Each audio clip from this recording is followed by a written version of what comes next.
Assalamualaikum warahmatullahi wabarakatuh.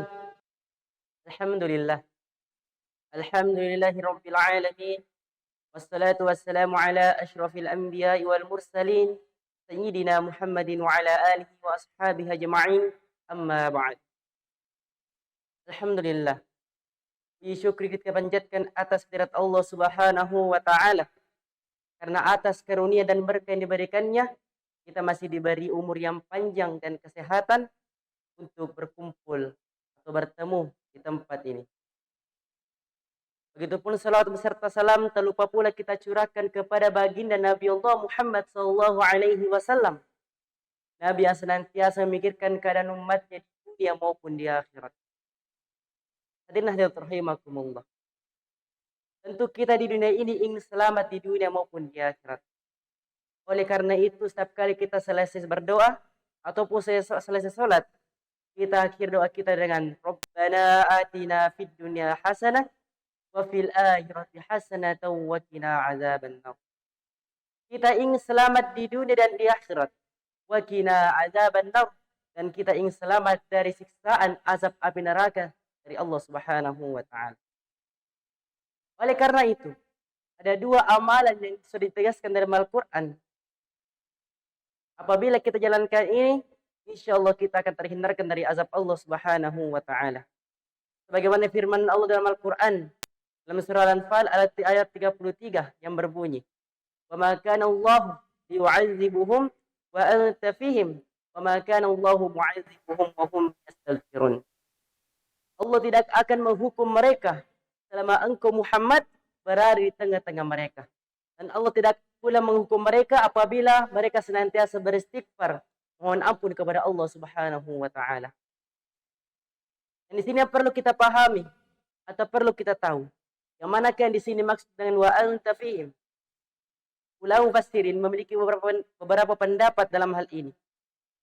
Pendapat yang pertama, Rasulullah SAW berada di tengah-tengah kita secara fisik.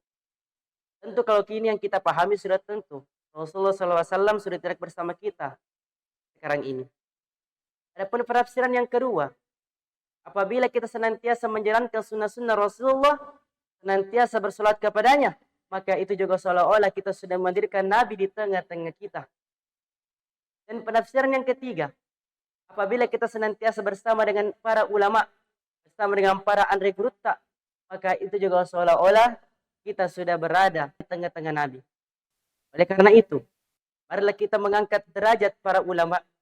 Jangan pernah kita mencaci maki para ulama. Jangan pernah kita merendahkan sekalipun para ulama. Karena perlu kita tahu, ulama-ulama adalah pewaris para nabi. Jadi, berselawat kepada baginda Rasulullah SAW dapat menghindarkan kita dari azab. Dan itu sudah seolah-olah kita menghadirkan Rasulullah SAW di tengah-tengah kita. Dan yang kedua, apabila kita senantiasa beristighfar kepada Allah Subhanahu wa taala, maka niscaya insyaallah kita akan terhindarkan dari azab Allah Subhanahu wa taala. Dan istighfar ini pun memiliki banyak manfaat.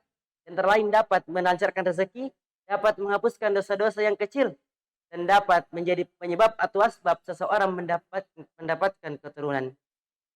Ada sebuah kisah. Pada suatu ketika Nabi Yunus alaihissalam memperingatkan umatnya. Nabi Yunus alaihissalam mengatakan, "Wahai umatku, apabila dalam jangka waktu 40 hari kalian tidak bertaubat, maka azab Allah akan menimpa kalian di waktu itu." Apa respon umat Nabi Yunus alaihissalam? Mereka tidak menghiraukan Nabi Yunus. Mereka menganggap ucapan Nabi Yunus hanya bohongan semata. Oleh karena itu, Nabi Yunus pun meninggalkan para umatnya karena takut akan datangnya azab Allah Subhanahu wa taala. Singkat cerita, muncullah tanda-tanda azab Allah akan turun di umat Nabi Yunus. Apa yang terjadi? Umat Nabi Yunus pun teringat akan pesan Nabi Yunus alaihissalam. Dan mereka pun berkumpul di tengah padang yang besar. Berkumpul di lapangan yang luas. Dan mereka pun beristighfar. Memohon ampun kepada Allah Subhanahu wa ta'ala. Dan apa yang terjadi? Insya Allah. Masya Allah. Azab tidak turun kepada umat Nabi Yunus alaihissalam. Dan yang perlu kita tahu, istighfar pun ini bermacam-macam. Ada istighfar yang pendek, ada yang sedang, ada yang sangat panjang. Yang pertama istighfar yang pendek, astagfirullah. Yang sedang masih bisa panjangkan lagi, astagfirullahaladzim. Mau dipanjangkan lagi, astagfirullahaladzim.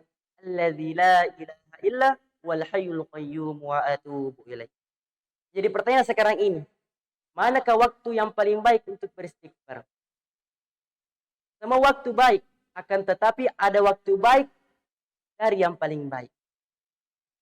Waktu yang paling baik untuk beristighfar ialah menurut Andre Gurut atau menurut para ulama, 15 menit sebelum memasuki waktu salat subuh, kita bisa beristighfar di waktu itu.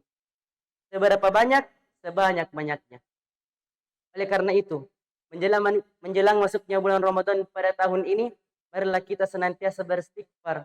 Mohon ampun kepada Allah Subhanahu wa taala.